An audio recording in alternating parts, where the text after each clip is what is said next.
Welcome, everyone. Hey, we got a nice personalized session here. Yep. Intimate. My name is Matt Williams. I'm an evangelist with a little company called Datadog. How many of you have heard of Datadog? Excellent. That's amazing. So this is my 6th reInvent with Datadog, and the 5th one that I've spoken at. And the first time I had a room similar size, and I asked that question, and out of the 300 or 400 people in the room, maybe 10% raise their hand how many have heard of us. So it's been an amazing change over the last few years. Anyway, so this is powering digital billboards with serverless, but it's a sponsored session. That's what that -S means. So I guess I could spend the next hour telling you how awesome Datadog is. How's that sound? Yeah.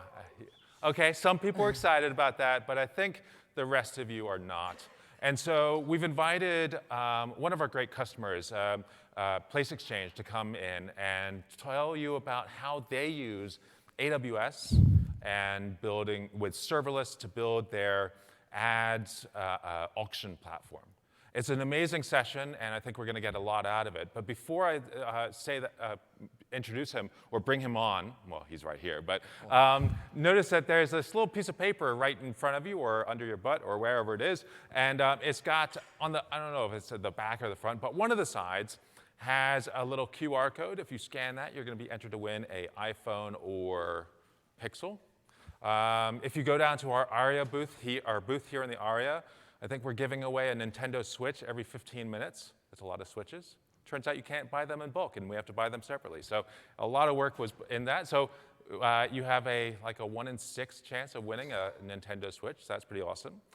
We got some really huge booths over in the Venetian, and we're giving away these amazing T-shirts. We're probably out of them right now, but we'll have more tomorrow morning. Cool. Well, with all that said, I want to introduce you to Tak Karim. He's a tech lead at Place Exchange and can tell you more about their platform. Now, I'm going to be up here for the whole time, but I really only have one little piece that I'm going to interject in the middle to explain what some of the services that they're using are all about, and I'm going to give the rest of the time to Tak. So, Tak, why don't you take it over? Sure. Thank you, Matt. I guess I'll so hi, everyone. So I want to start with basically a rhetorical question, which is how many of you have seen an ad or a billboard on your way to the ARIA this morning? All right, basically, wow, actually I was expecting everyone, but more or less everyone. Great. Well, congratulations. What you've effectively experienced is what we call in the industry out of home. Out of home refers to a specific type of ad, effectively those that exist, well, outside of your personal space, right? So your TV, your mobile device, your web browser, et cetera. These days, we add a little D in front of it to account for the trend where instead of having just a poster or some sort of static content, you have a screen, ideally connected to the internet to some varying degree, and we push ads to those screens. At Place Exchange, we achieve this programmatically. So what this means is we will be able to display an ad in real time based on a variety of characteristics that the publisher, the folks who actually keep track of these ads, provide to us. So those characteristics could be things like the location of the screen, the time of day. So for instance, you might want to show a type of ad during the morning rush hour commute versus the midday slump, et cetera. And what this does is it drives greater engagement, right? You will be able to better appreciate an ad that might mean something to you, and if done programmatically, you will achieve that. So let's talk about what that means. If you take a look at this slide, here is a digital billboard that is actually, in this picture at least, displaying an ad transacted on and delivered by Place Exchange. So let's kind of walk through how it works, right? If you look at the right-hand side, oh, it's flipped on my end. If you look at the right-hand side here, this is a programmatic ad. if this kind of looks familiar in format, that's because it should be. This is an advertisement that you might have seen or have a probability of seeing if you go to, let's say, the times.com on your mobile phone. A big part of Place Exchange's value add is we plug into the existing ad tech environment, and we provide a bunch of transformations to take an ad that is really meant for, or potentially meant for, a mobile screen, and we transform it such that it is consumable and viable for a medium such as this particular billboard. The real interesting part is what you see on the left hand there, which is the dynamic content. The idea is if an ad is paid for programmatically, you have the ability to provide some sort of contextual, interesting, useful information on the screen that exists in the real world, which will, again, drive greater engagement. And so at Place Exchange, what we do is we generate this dynamic content, and we add our programmatic ad content to it in some manner, and deliver that to the screen, in this case, this particular billboard.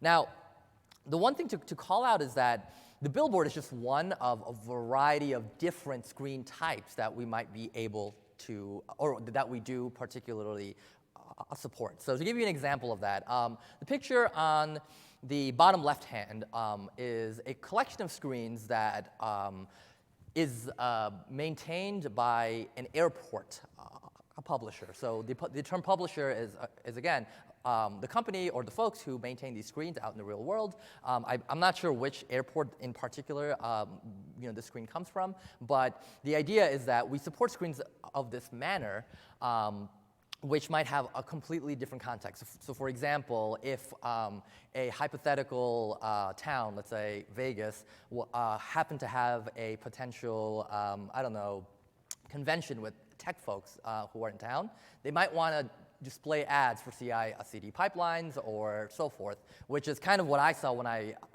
first walked in to the terminal at the airport this morning, or rather, yesterday morning, and I was like, oh my God, is this the Place Exchange? It might as well have been, because the idea is that you can target your ads to these types of contexts. And while this is great, this does lead to some interesting challenges on our end. So if you look here, these are just a collection, a smattering, if you will, of ad formats that we will support. And what you can't really see here, but it's worth calling out, is that these ad formats are for different types of screens, right? So like on the top right-hand side, that might be an ad format for a digital billboard, but on the top left-hand side, that might be for something a bit more intimate, like a point of a sales screen at a grocery store, or something to that particular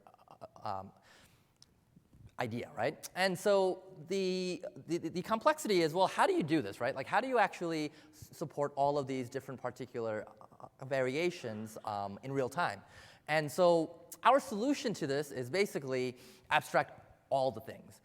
We define a list of models and entities that are populated by information that the publisher passes along to us, right? So lat long, DPI of the screen, height, width, all these different types of pieces of information. And what we do is we take them, we analyze them, we run a bunch of logic in order to determine the most optimal type of content to serve back. And so if you look at this particular example, I'm going to walk you through basically a day in the life of an ad request that a publisher might send along to us. So let's imagine for 1 minute that this is that roadside billboard that we were talking about earlier, right? So that billboard might have a whole bunch of different types of ads that it wants to play, but eventually that big green guy is a programmatic slot, right? So when this particular player says, okay, I want to display a programmatic ad, what occurs, right? Well, the first thing that happens is they send us an ad request, which is basically an API call. In this API call, they populate a whole bunch of information in regards to the dimensions and a whole bunch of other properties of this particular screen, right, which we call inventory. And what we do is we take all this information, and as I mentioned prior, we are plugging into the existing world of programmatic ad content. And so what that means is there already exist standards that is used by the industry overall to basically harvest information and then kind of send back the most optimal ad. So what we do is we take the publisher's supplied, provided points of data, we transform it into what we call a bid request, which is, again, an OpenRTB is the name of the standard, but a standard compliant transformation of this information. And we send it to something called the DSP, the demand-side platform. Demand-side platform, those guys are the folks who represent the advertisers who are like, Coke or, shoe company XYZ, who want to display their advertisements to screens. The specific, I guess, differentiator for us is that these screens are in the real world and can affect a whole bunch of people instead of a one-to-one interaction. And so what we do is we send these bid requests along to one or really K different DSP partners. And what they'll do is they'll send back to us a list of bids in a bid-like response. At Place Exchange, what we do is we take those bids, we flatten them, right? So we might have 8 bids from DSP1 and 20 bids from DSP2. We flatten them. We apply a pretty rigorous approach of basically rejecting bids that don't fit our standards, right? Because these ads have to live in the real world, we have to be extra careful about what is possible to display versus not. And so we have a lot of logic in place where we will actually remove bids that don't work for a variety of different reasons. And that all of it is encompassed in this auctioning logic. But ultimately, a bid will win. And so that bid will be sent back to the publisher as an ad creative.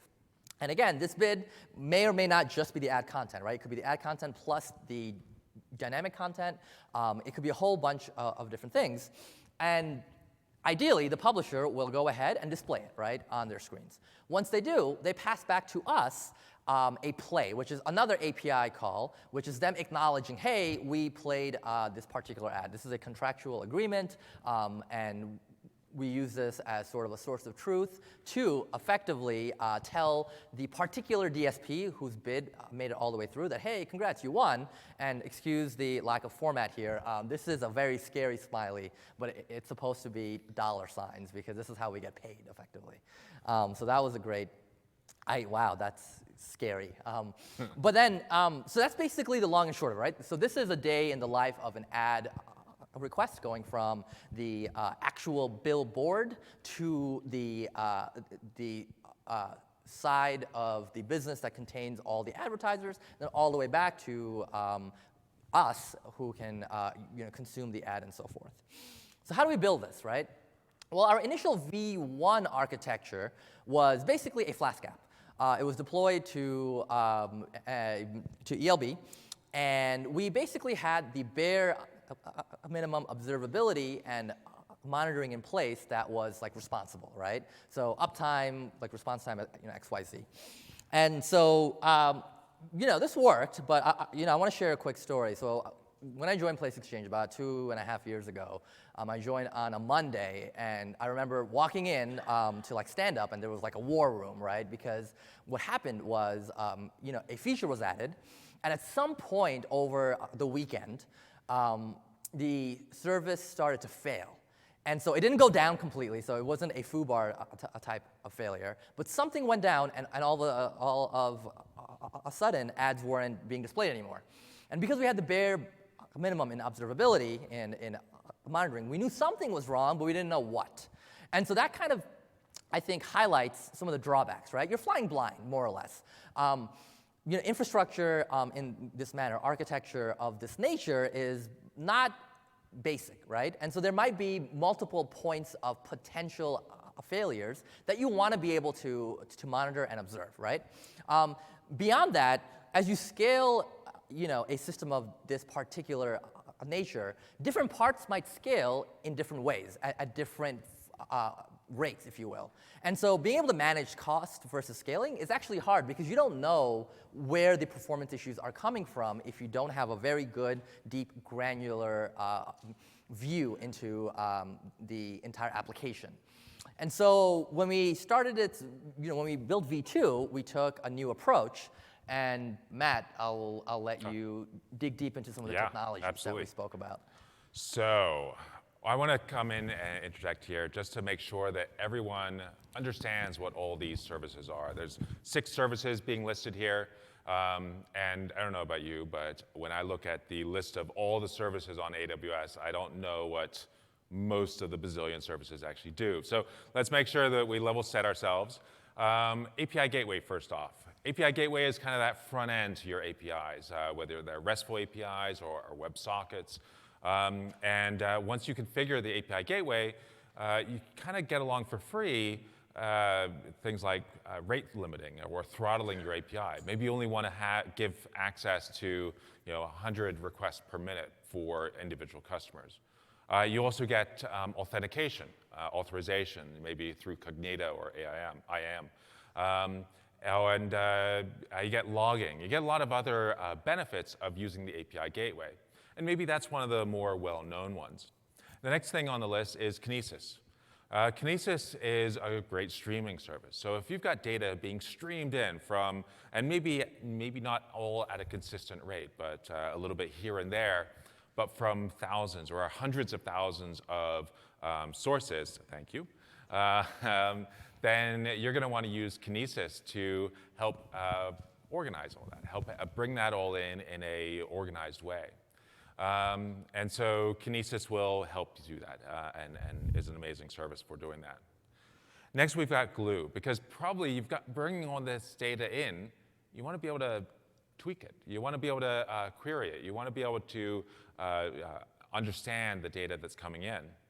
And in order to understand it, chances are all the data that's coming in isn't perfectly well formed. And so you might need to adjust it. You might need to adjust it to whatever format you need to do the queries. And so Glue is an ETL service, hence the extractor fan and the transform and the loading screen. So it's an ETL service. And so when you point Glue at your data, then it will understand, be able to understand your data. It'll be able to understand the metadata and the schema, and then give you, perhaps a suggestion of how to transform this data. You can tweak it a little bit and maybe even update the code that it writes for you in Python or Scala. And then, as I say, you can tweak it a bit, and then it becomes the platform that actually runs that job as data comes in. Every time maybe a batch of data comes in from 1,000 or 10,000 of these data sources, it goes through this Glue process, this ETL process. But that's not all you need to do. Once you've got the data in, you need to start querying the data. And one way that a lot of people know, and maybe some people love, is to use SQL to query a lot of data. And that's what Athena is all about, allowing you to just query all of your data across maybe a huge amount of data maybe stored on S3. Athena will let you query all that data in a very nice way. Then, of course, we got CloudWatch. CloudWatch is your source of logs and metrics on the AWS platform. All these different services that are on AWS will spit data into CloudWatch as in the form of logs as well as metrics, so that you can start looking for good information in there and actually taking action on what you find. And then, of course, the final part, the part that's most closest to me, because this is what I've talked about at reInvent for the last 4 years, is Lambda. Lambda allows you to build your logic. If you are in the business of building widgets, then you build out some code that describes how to build widgets, and that's it. You don't have to worry about scaling it. You don't have to worry about hosting that data. You just write the function, hand it off to Lambda, and it takes over for you. And you can write these functions in JavaScript or Python or Ruby or a whole bunch of others. And last year at reInvent, they introduced the idea of Lambda layers. And now you can add all sorts of other languages on your own that maybe AWS hasn't thought of yet. So I just wanted to go through those 6 items, make sure that you're all understand what they all are, so that as Tuck goes through the rest of the charts, you'll understand, okay, that's what those things do. So, Tuck. Cool, thanks, Matt. So having said that, I wanted to talk about how we can manage observability across our serverless stack in particular. So obviously, we use Datadog as our main platform of choice. And in particular, Datadog provides two types of metrics that I'd like to speak towards. One is out-of-the-box AWS metrics. So Datadog will connect to your AWS account and pull in basically the bare minimum metrics that are provided every time you provision different pieces of infrastructure, which is actually quite valuable even by itself. And then I want to do a deep dive into granular business level metrics, which you can embed directly into your application code. And I think by combining both of these approaches, what you can do is you can establish a really solid set of observability into the performance of your application itself. And so let's begin with a quick example. So here is basically the count of throttles across your account for Lambda. And so if you take a look at this, spikes are bad. And so just by taking a look at this graph by itself, you can tell if things are foobarred or not, right? If you see a lot of spikes, it's probably not a good thing. If it's flat, that's probably a decent thing, right? And of course, you can use this to make decisions as to how you want to manage, how many Lambda services you have deployed per account, et cetera. But let's take this one step further. If you take a look here, what we're doing is we now have two, again, out-of-the-box AWS metrics provided through Datadog. The top chart is effectively the number of invocations, whereas the bottom chart is the number of Lambda durations. So at some point, as you can see here, the volume of our durations went up by roughly a factor of 2. And in particular, there's that one big spike that looks kind of off. However, if you take a look at the chart above, what you can see is that, oh, well, the corresponding number of invocations also increased, but that spike seems like it's basically an anomaly, right? Because the number of invocations did not really change in any meaningful manner. The idea here is that, again, by just using these basic out-of-the-box metrics, you can already get a decent sense and confidence as to, well, how is this system performing as it stands? But let's take this one step further. So if you take a look at this guy, it's the same out-of-the-box duration metric for your AWS Lambda functions, but broken out by tags, where each tag represents a particular Lambda function itself, which you can imagine is like, service A versus service B versus XYZ, right? And the idea here is now you can break out the particular duration spikes and say, well, hey, like, you know what? There seems to be one function that did seem to spike. I wonder why. I wonder if this corresponds to either some sort of business level, event or some sort of outage, which can explain it. And the idea is that these kinds of things just add additional viewability and awareness of the performance of your overall application, which is quite useful by itself. But let's take this one step further and let's talk about our custom business level metrics. So here we have a metric that represents the number of auctions per DSP client. So again, our DSPs are the folks who will actually provide us with bids. And what we can do is, as we process bids that come back, we can emit a metric that says, oh, this particular bid has won this particular auction. And so if you take a look at these graphs, there's two of them. Consider the top waveform, which is kind of a uniform sort of sinusoidal wave, right? So what this tells us is that, okay, this particular DSP client, their behavior when it comes to making bids is one that is fairly well distributed across a time slot. Whereas if you take a look at the waveform on the bottom, that particular client seems to prefer to make all of their bids at the beginning of this time slot, like let's say per hour, and then they kind of just stop.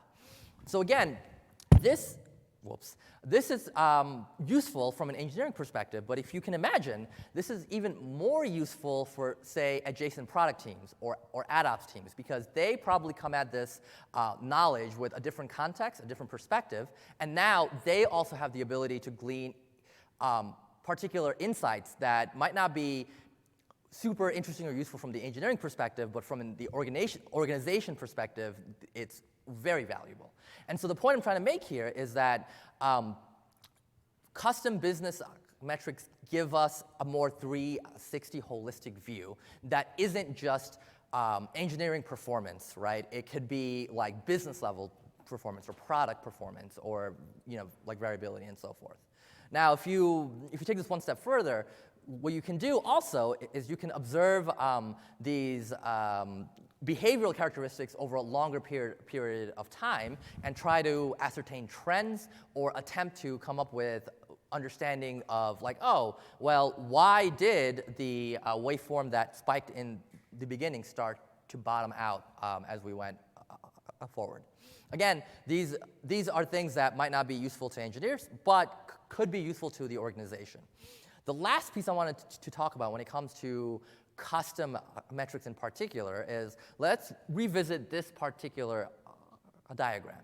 Now, as you can see, the way this works is publishers make an ad request, the whole thing comes through, and then the publishers make an acknowledgement, a play request, which says, hey, we played this ad, and that's what we actually bill off of. So if we were to break down both of these guys, if you can imagine, we have a custom metric that is emitted every time an ad request is made. We have a custom metric that is emitted every time a play request is made. So let's consider our DSP partner 1. So here we are charting both the ad requests and the play requests. And if you can see, the waveform looks exactly or almost exactly the same. You can't really tell that there is any variation here. So that's a good thing, right? Because we expect our number of ad requests to match the number of play requests. However, consider DSP partner 2. In particular, if you look at the right spike, there is a giant spike for ad requests, but there aren't corresponding plays. So this is not normal, right?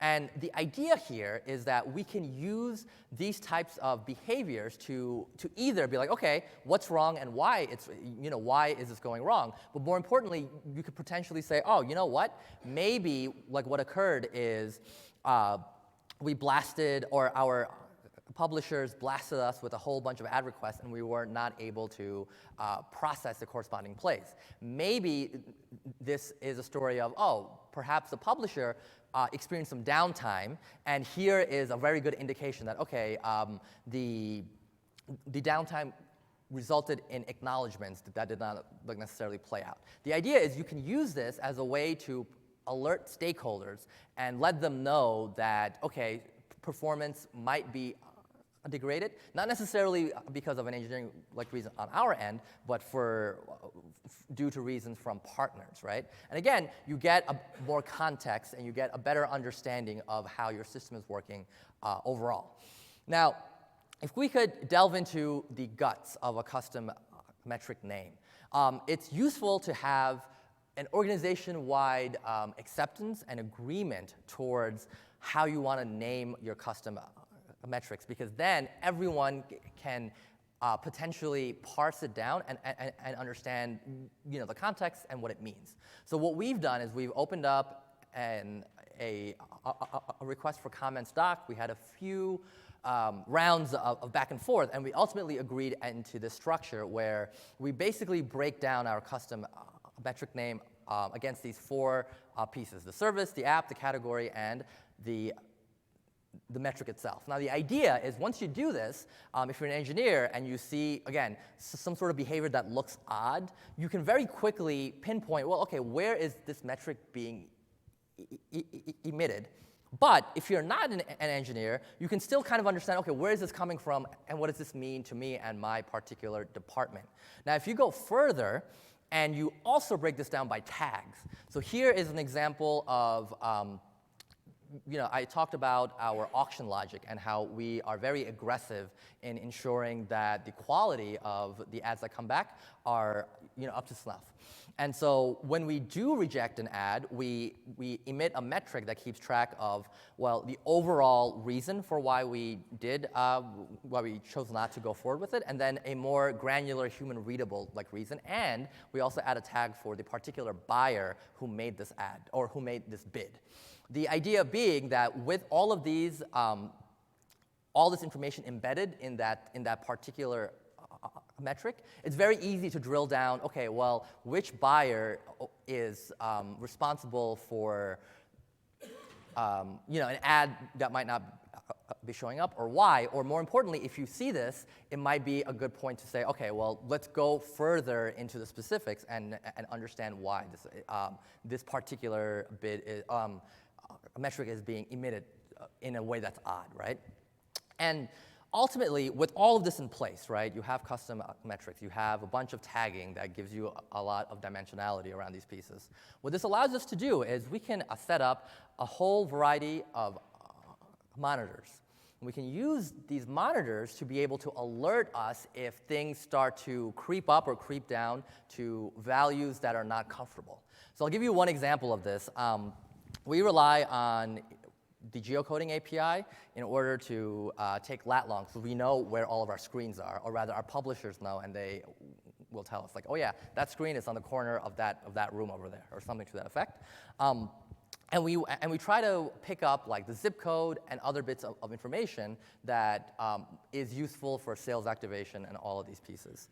But geocoding is expensive, so if we start to make a lot of calls and that information is not available via the cache, that's a problem because our costs are going to go up. So when that number starts to creep up to a value that we're not comfortable with, we configure a Datadog alert to let the right people know, either the right Slack channel, call the person who is on pager duty, XYZ, to ensure that these problems are dealt with and fixed before they become more catastrophic.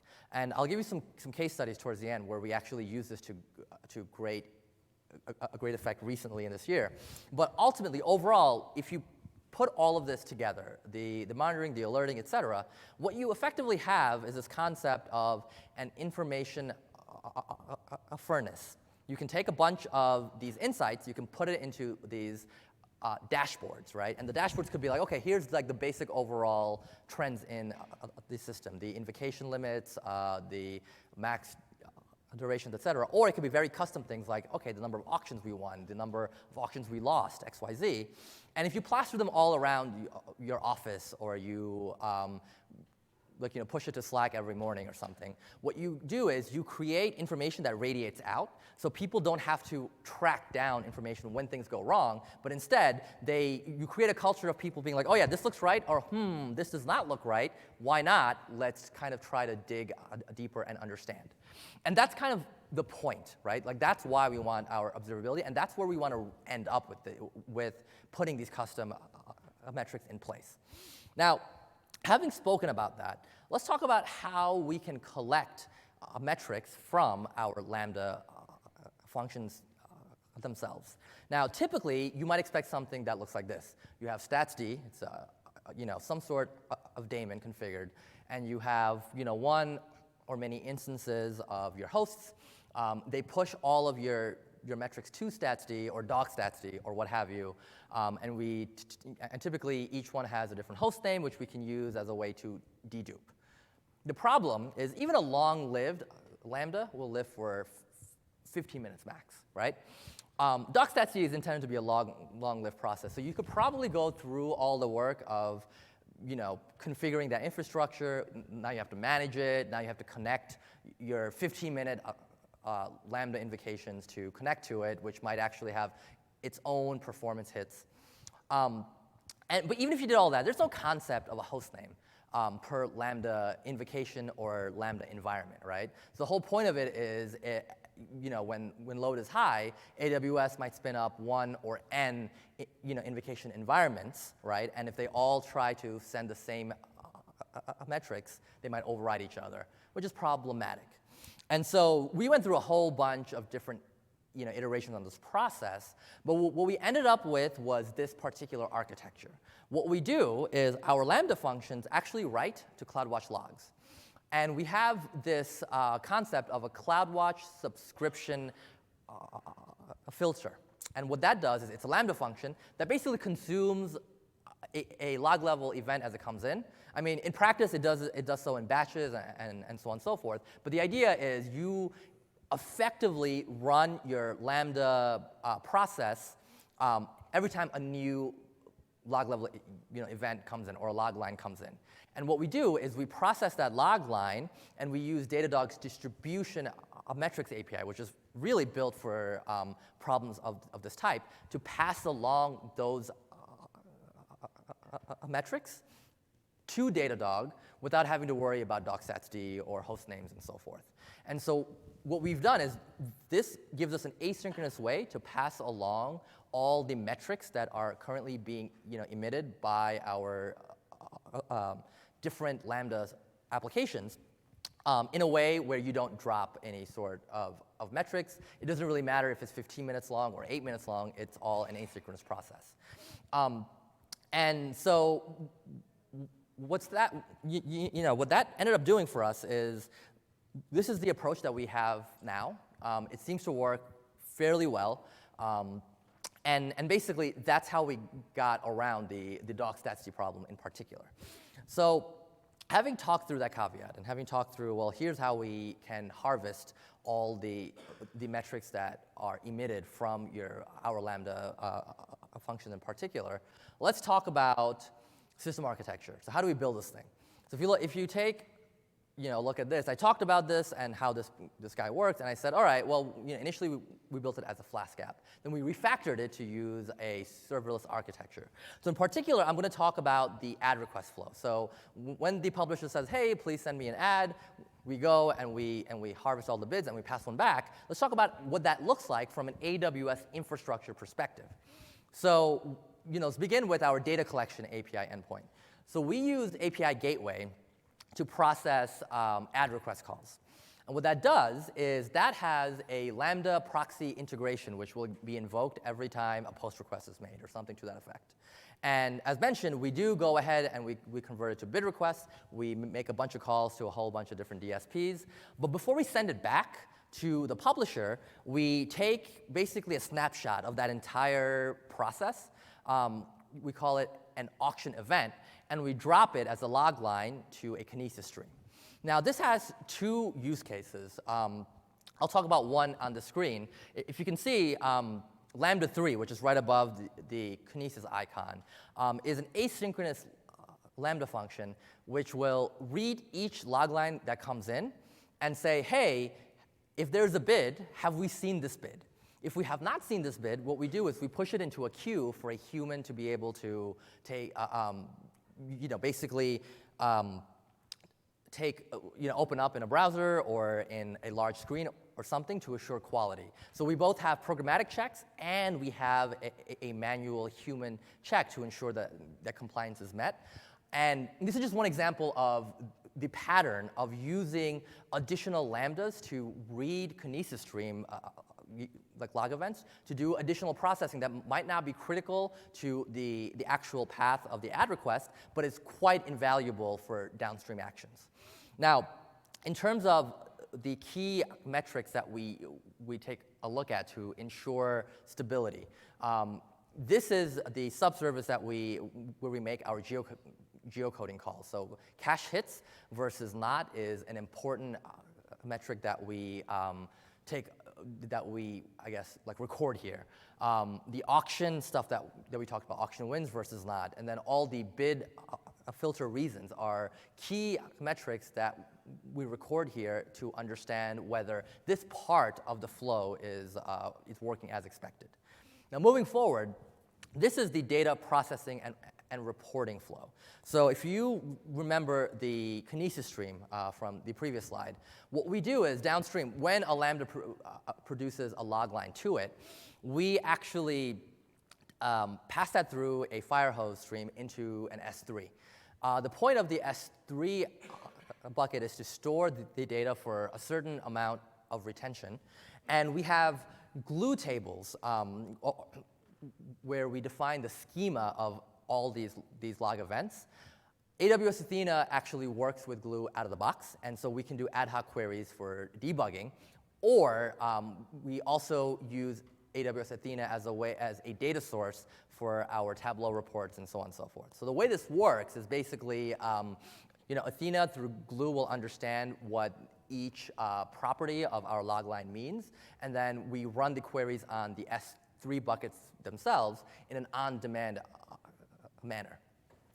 And so some key metrics that we log here are in particular Kinesis send duration and Kinesis send like retries. So at scale, if either of these particular metrics that we emit start to expand like without bound, it's typically an indication that we might want to increase the number of shards in our Kinesis stream, or that at some point there's some sort of backlog occurring. The final piece is, of course, how we perform our metrics, how we emit all of these different types of metrics to a Datadog. And so in this case, so this example is basically, even though I kind of had it for one Lambda, we do it for every single Lambda function that we manage across the stack. So every Lambda comes with a cloud subscription log, and it comes with a downstream Lambda, which processes it to send information over to the requisite third-party platforms. And if you put it all together, you have something that kind of looks like this, right? So in this flow, it's the same picture that we talked about prior with the add requests and the add responses and the add plays, but now with the actual AWS infrastructure bits and the caveats in terms of how we do data processing, how we ensure asynchronous processing of the data that comes in, how we emit our metrics in a way that will scale to the type of load that we experience on a daily basis, and so forth. And so with all that being said, I want to conclude with a couple of case studies. So I want to talk about cases where having decent amount of observability across our stack actually saved us money. Well, actually that saved us money, right? And how that process went. So let's begin with this geocoding cost. So if you take a look at the graph on the right side, what that is an indication of is basically the number of inventory, so the number of screens that are transacting across our platform. So at some point this year, our inventory increased by a factor of 2 to 3x, right? We onboarded a bunch of additional publishers. They're pretty big, and they had a lot of screens. And so because we had more inventory, what that means is we also had a corresponding increase in the number of geocoding API calls, which makes sense. However, our geocoding API vendor changed their cache control max age value from 24 hours to 5 minutes. And so what that meant, because we have more inventory and we're making more geocoding API calls that are being cached for a smaller amount of time, costs started to increase really, really hard. So there was initially no alerting on this. We just kind of had this as like, hey, let's just make sure this number looks okay. And at some point, someone came in and was like, that spike does not look right. I wonder why. And that's how this entire problem was introduced or discovered, right?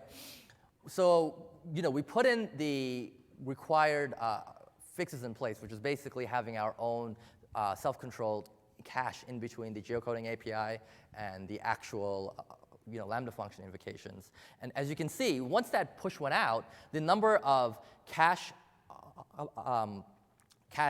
failures dropped a lot, right? And I really like this graph because it's quite dramatic in that, like as you can see, we have a lot of cache failures, and then I can just tell you, it's over a 24-hour time period. We have small bumps, which represent us refreshing the cache, and that's it.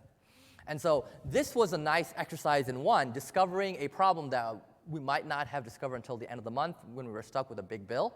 And two, it kind of adds confidence because after the fix went in place, you can see a dramatic decrease in exactly the dimension that you wanted to. So it creates validation, it creates confidence in the system overall.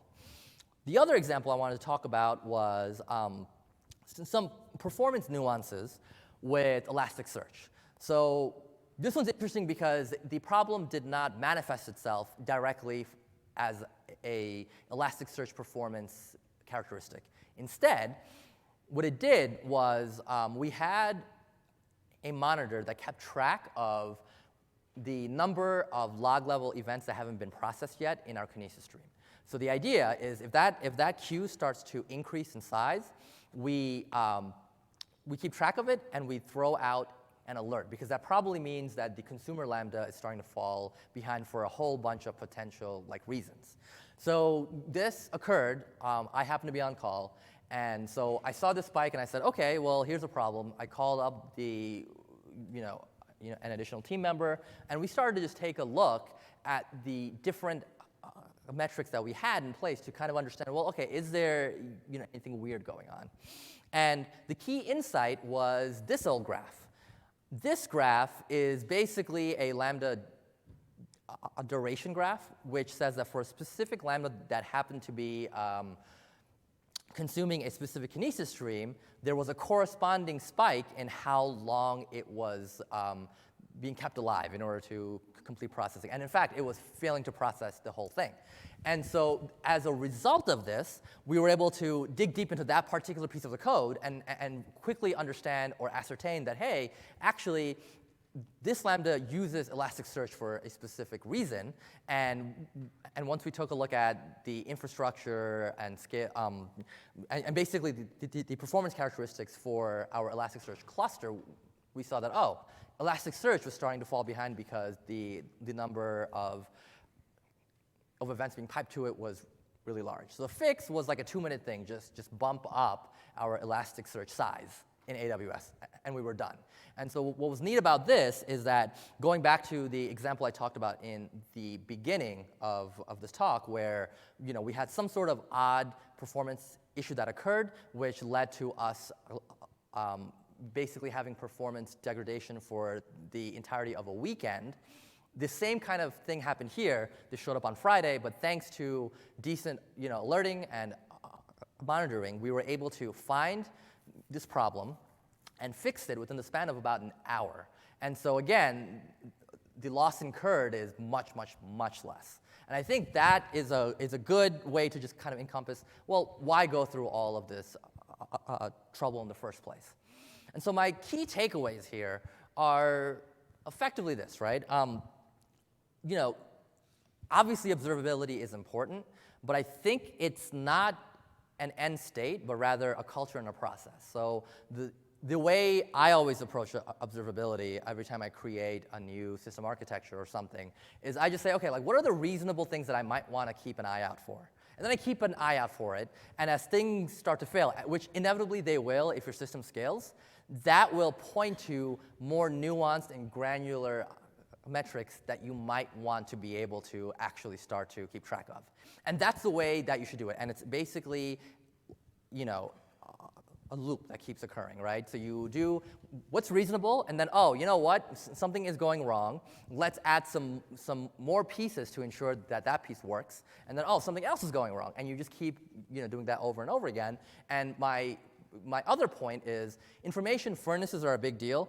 You want to make your observability points, observable, right? You want to have dashboards. You want to have these things that are available and easily accessible, and not only to your engineering team, to your organization as a whole, because you never know who will point out something that looks odd for whatever reason, and that is basically how you can swarm on problems before they become catastrophic, which I think is the whole point.